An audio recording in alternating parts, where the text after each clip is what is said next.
One. Happy to be joined by an author. His name is Brian Solomon. He's written a bunch of books about professional wrestling and other topics. His most recent book, Irresistible Force, The Life and Times of Gorilla Monsoon, is out everywhere now. Gorilla Monsoon, a famous WWE personality. Brian, how's it going? It's going really well, Jeffrey. Thanks so much for having me on. I appreciate it. So for those unenlightened folks who don't follow professional wrestling like the two of us do, I've followed it for 35 years at least. Tell us who Gorilla Monsoon is and was and why he made an interesting subject for your book.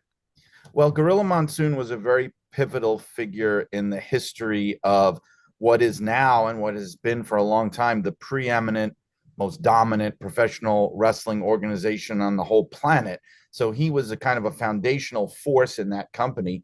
And he's remembered a lot of different ways by different generations of fans. So probably most fans today remember him as the commentator. He was the one of the lead commentators on what was then WWF programming in the 80s and 90s. He briefly served as kind of the figurehead president of the company. But also before that, during the company's regional era in the 60s and 70s, he was also an accomplished wrestler, in-ring wrestler. And most importantly of all, he was part owner of the company for many years. He owned 20 to 25% of it. And he was the vice president during the years when Vince McMahon's father still owned the company. So, much more than just an announcer, is what I'm trying to say. Absolutely. And yeah, that's how I mostly remember him is as an announcer. I'm in my early 40s, but he went into the Hall of Fame, the WWE Hall of Fame, the second class around 95, I think the year was. And a lot of 94. those other guys, okay, Bobo Brazil and other guys like that, I don't remember seeing much of them, but because Gorilla Monsoon was an announcer, he went well into my childhood. So did he transcend an era in some ways? He did. He was a holdover from the earlier era. So for people that don't know, professional wrestling in North America used to be a very regional business. There was not a national presence the way that we have today with companies like WWE and AEW. It was very much the major league wrestling that you knew depended on what part of the country you lived in. So WWE, which was then the WWF and the WWF, they were based out of the northeastern United States. So up and down the eastern seaboard, basically from Maryland up to Maine and west into eastern Pennsylvania and parts of Ohio. And so during that time, Gorilla was a major figure, but mainly for the people in the Northeast. And then when the company expanded later on under Vince McMahon, the current Vince McMahon, in the 80s and 90s, he was on board for that. He was along for the ride. And even though he had to give up his shares in the company, he became at that point really a national wrestling personality. So he transcended these very different eras in the history of the business. He was a major force in the wrestling business from the 60s through the 90s. So you're talking about 40 years there. What would you say was his calling card as a professional wrestler? Obviously, his size, he's a massive man, but what would he have been known for if he had only been an in-ring performer?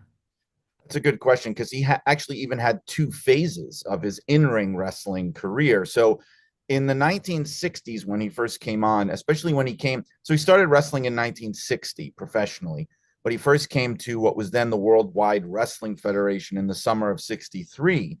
And he was what they called in the business a monster heel. So he was a wrestling villain. He was a bad guy, but more than just a bad guy, he was presented as really this unstoppable, monstrous force. So he was legitimately 6'6". His weight went anywhere between 375 to well over 400 pounds. So, but on top of that, in the 60s, he was very agile when he was young. He could really move in the ring.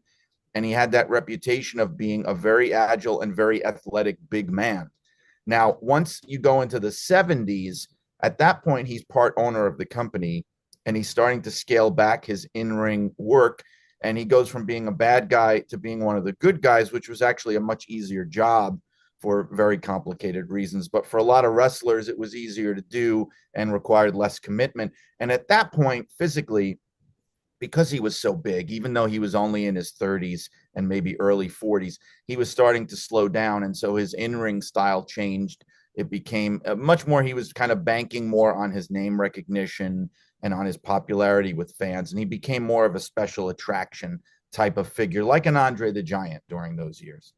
What was the transition for him into broadcasting? You see a lot of ex wrestlers who do analysis, the color, the personality, and he was definitely still a personality, but he did play by play, which was pretty rare, still is, I would say, for an ex wrestler to be the voice of the company. So how did he make that transition? That's a great point because usually, like in a lot of sports, honestly, and in wrestling as well, the veteran wrestler would typically be the color commentator, the analyst. Yeah. But Gorilla did the heavy lifting, and he was a very well-educated man. He had gone to college. He had a bachelor's degree, which a lot of wrestlers in those days did not. He was very well spoken. He had a great head for business, and he was a colorful guy in his vocabulary. So early on, it was found that this was something that he could do and something he could transition into. In fact, even in the late 70s, because he wrestled up until in the WWF up until 1980, in the late 70s, he was already dabbling in it. He would jump in as a guest commentator here and there on certain cards. You can hear certain shows that he promoted because he also had his own part of the territory that he promoted. But as far as becoming the full time commentator, that started in late 1982 when Vince McMahon, the son, took over the company.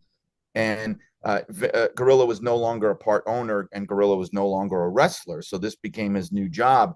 In late 82, he started doing monthly appearances as a commentator. He would announce the monthly Madison Square Garden show. He would announce the monthly Philadelphia Spectrum show. And that went on for a couple of years until about early 1985 when he starts to get more responsibility as a weekly commentator. You know, as a lot of people know, he was the play-by-play commentator on the very first WrestleMania.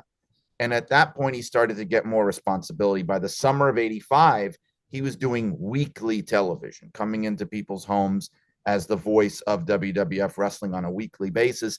And he did that for about 8 to 9 years afterwards. So he really kind of embedded himself in the memories of a lot of young fans from that era.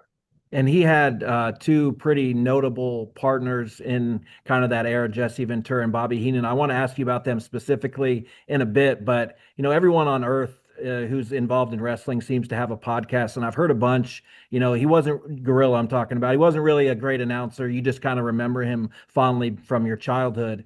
Do you agree with that? Because I don't think I do. I've gone back and listened a lot, and I find him highly entertaining. I don't agree with it at all. In fact, I find that a lot of ways the opposite has happened. So in Gorilla's own time as his prime as a commentator, let's say mid 80s to early 90s, there was a small subsection of fans, what we call the smart fans, the fans that are a little more tuned in to the behind the scenes of the business. And this is even before the internet. These would be fans of wrestling newsletters and wrestling kind of underground magazines and hotlines and things. And they didn't always have a high opinion of Gorilla. One of the reasons for that was that they found that he would often kind of criticize the work of the wrestlers on commentary. And some wrestlers would complain about that. But he was doing that to lend credibility to what he was doing, to present himself as a sports commentator. Like if you're watching a baseball game or a football game and somebody messes up a play, they're going to get called out on that. So he wasn't just being a bombastic salesman like a lot of commentators were. He was trying to build trust with the audience. Now, there was a small subsection, very small, I want to stress that, of wrestling fans that thought he was terrible. In fact, in the Wrestling Observer newsletter, which is sort of like the variety of professional wrestling, he won the worst commentator award six times. It's still a record, which is baffling to most fans. Now, the large majority of fans loved him. I think I can comfortably say that he was beloved.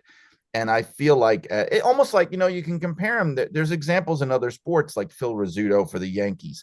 Most Yankee fans absolutely adored him, but there's a lot of very kind of hyper serious and hypercritical baseball fans who hated him.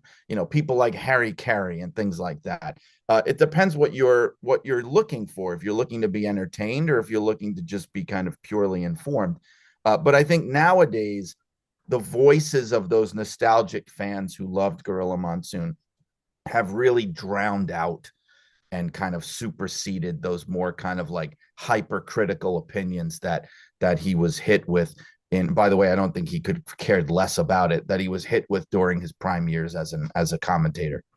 Yeah, I happened to turn on a random Raw yesterday because Netflix has them all now, or has a lot of them now. And it was Shawn Michaels handing over the WWF championship at the time, and Gorilla's in the ring. He's sick by then, but he kind of, he's in the Attitude Era a little bit at that point. Does he have a spot in the Attitude Era as it goes forward, 99, 2000, if he hadn't obviously gotten sick and then passed? Is he still that figurehead? Does he have another role? Oh, you mean would he have Yeah. continued to be a part of it if he lived? You know, I write about that a little bit in my book because I think he would have, but I'm not quite sure he would have really fit in. You know, he wasn't the biggest fan of the Attitude Era. He didn't like the vulgarity. He wasn't a fan of a lot of the crazier gimmicks and the idea of the McMahons getting in the ring and wrestling and all that. In fact, he spoke privately to people that he thought it was a perversion of the wrestling business that he loved. However, a lot of fans may remember that in the late 90s, just as the Attitude Era was taking off, 97, 98, really 97 mainly, he was the original adversarial figure to Stone Cold Steve Austin. When Stone Cold Steve Austin was this anti-authority babyface, or kind of in between heel and babyface, Gorilla was his antagonist, but he was very much an equal. They would go nose to nose. Gorilla would never back down.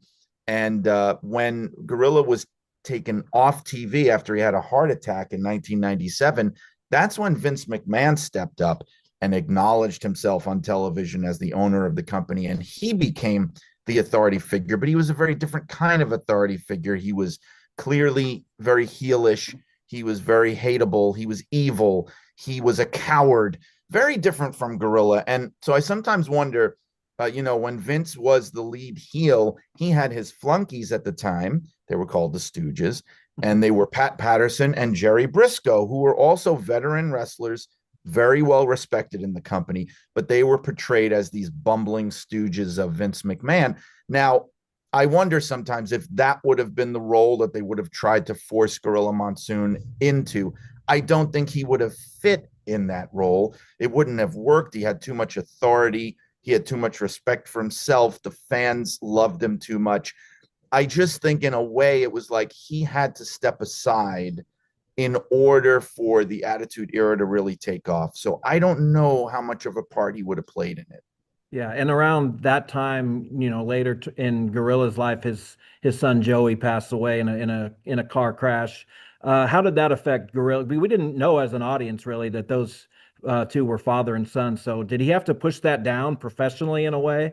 And how did it affect him Yeah. personally? Yeah, so Gorilla Monsoon's real name was Bob Morella, and his son was Joey Morella, the referee in the WWF from about 1983 or so until he died in 1994.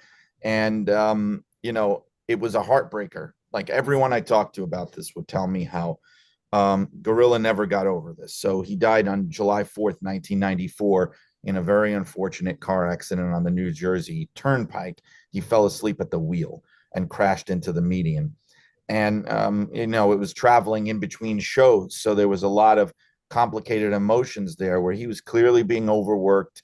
It was just too much for him to handle, and he fell asleep and he died.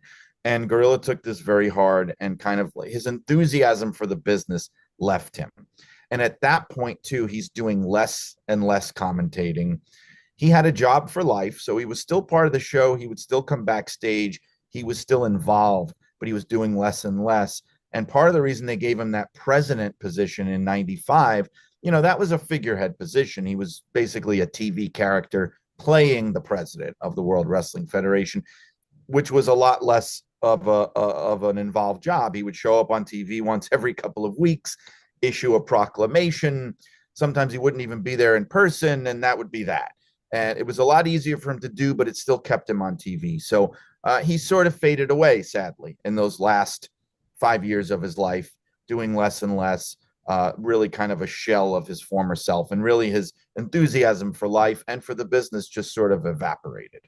And you personally joined WWE. shortly after Gorilla's death. We know about the Gorilla position backstage that is named in his honor. How else did his shadow kind of hang over the company at that time? Well, I started there on Valentine's Day of 2000, which was about 4 months after he died. But I had come into for my first job interview in October of 1999. And it was, I didn't realize at the time, I hadn't put it together, but it was 10 days after the funeral of Gorilla Monsoon. And he had been coming into the television studio to do various kinds of voiceovers and things right up until he went into the hospital. So about 3 weeks before he died. So I really just missed him. And at that time, too, because it was so recent, there were so many people there, particularly in TV, who had worked with him, who knew him, who loved him. He was like this fatherly or even grandfatherly figure. And so his presence was everywhere still at that time.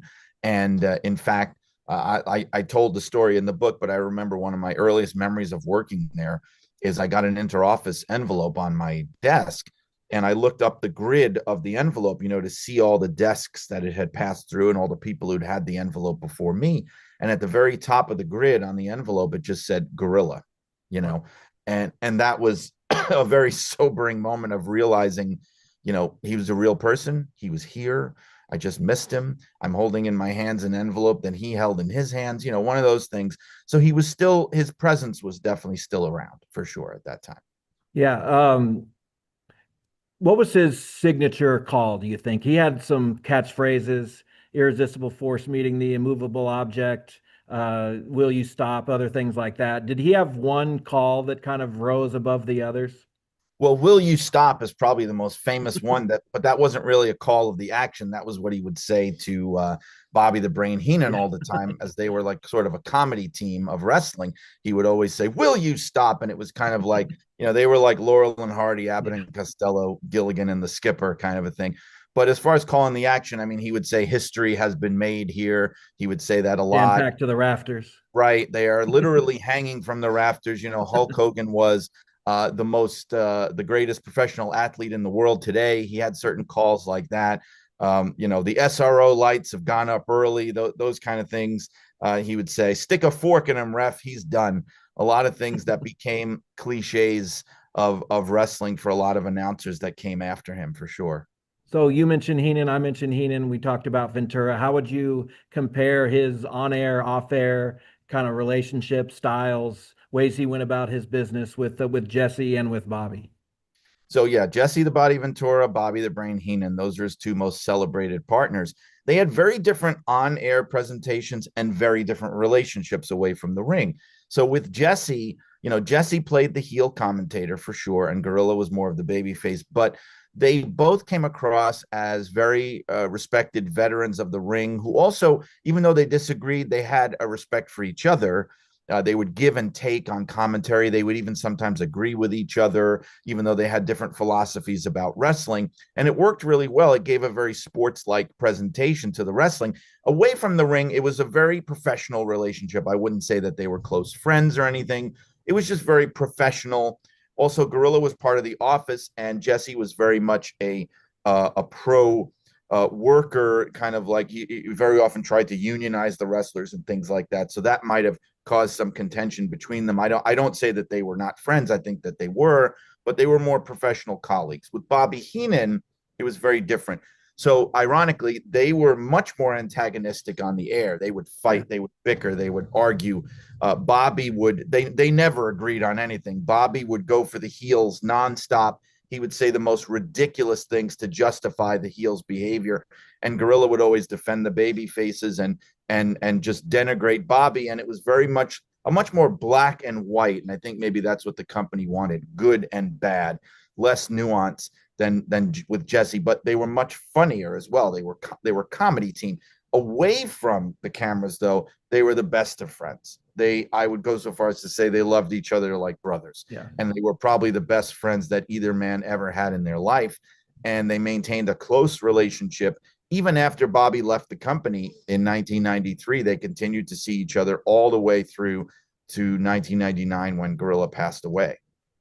I got to give you two compliments about the book. One, I'm thrilled that you read it as the audiobook. I can't stand when the author doesn't read the book, and you can just tell how much fun you had not only writing it but reading it too. The voices you did were funny, and also extremely well reported. I know you talked to a whole bunch of people and went all the way back to like Gino's grandparents and how they got here. So, what was that experience like writing this book and learning more about him? Oh, it was fascinating because I approach this is the second biography I've done. I did one on the original Sheik, who was another famous wrestler of the 60s and 70s, and I kind of that set the template for this, where I kind of figured out the structure and how it should go creatively and the type of mindset I want to be in. But I learned so much about his career, and I wanted to go into detail, particularly on the years before the WWF's national expansion, because I feel like we see and hear so much about the 80s and 90s WWF. It's been covered so intricately in documentaries and books. I wanted to do the same thing for the WWF of the 60s and 70s, to really get down on a granular level with the TV, with the weekly events, what was going on behind the scenes, what was the ownership structure. And so this book gave me a chance to research that. I'm grateful to, there's a great researcher named Tim Hornbaker who provided me with primary documents of, of the business documents related to the company. Great guy named Jim Rohrwein, who was a big wrestling fan, who helped me who put together a match record for Gorilla Monsoon, which was Amazing. invaluable. And the other thing, you mentioned the early family stuff. So that's one of those things, not everybody's going to do that. It's one of the things that I like to bring to the table for these Yeah. books. I'm descended from immigrants. I'm a third generation American born, and I've always had a great interest in my own family's history, going back to Russia and Italy. And so I like to set that table, especially in the case of the Sheik and in the case of Gorilla Monsoon. They were both the first generations of their family born in this country. And so I like telling that immigrant story. So, yeah, I go onto ancestry.com, I go into newspapers.com, and I was able to look at the first generation of his family that came here, meaning his grandparents and his parents coming here as children, very small children. And so I like to set the stage that way early in the book. And I hope that people appreciate that and aren't bored by it, Yeah. because, it takes a whole chapter and a half in the book before you even get to Gorilla Monsoon being born. So Right. I hope people are on board with that. Yeah, I think it's great. So this question gets thrown around a lot, but just to kind of put a bow on everything, what is Gorilla Monsoon's legacy as a person and as a personality within the world of professional wrestling? Well, one of the things that he said was he wanted to be remembered as somebody who made the business better, who put more into the business than what he took out of it.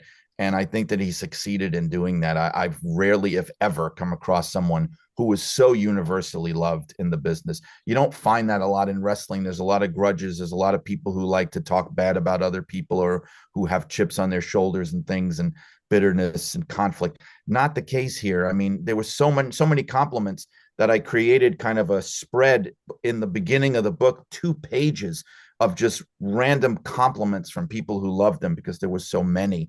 So, he's an example. The legacy is he's an example of somebody who can achieve great success in wrestling, who could command great respect and love in wrestling, and still be a genuinely good and decent human being, that it's actually possible to achieve both of those things. Well, Brian, I appreciate it. Congratulations on the book. Again, it's titled Irresistible Force, The Life and Times of Gorilla Monsoon. You got Bret the Hitman Hart to write the foreword, which is just amazing. So I'm sure you're quite proud of this work.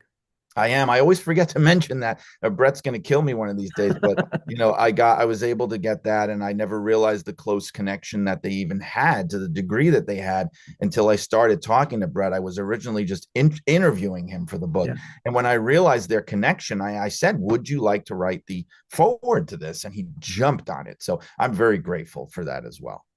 Thanks, Brian. Again, congratulations. You're welcome. Thank you. My pleasure.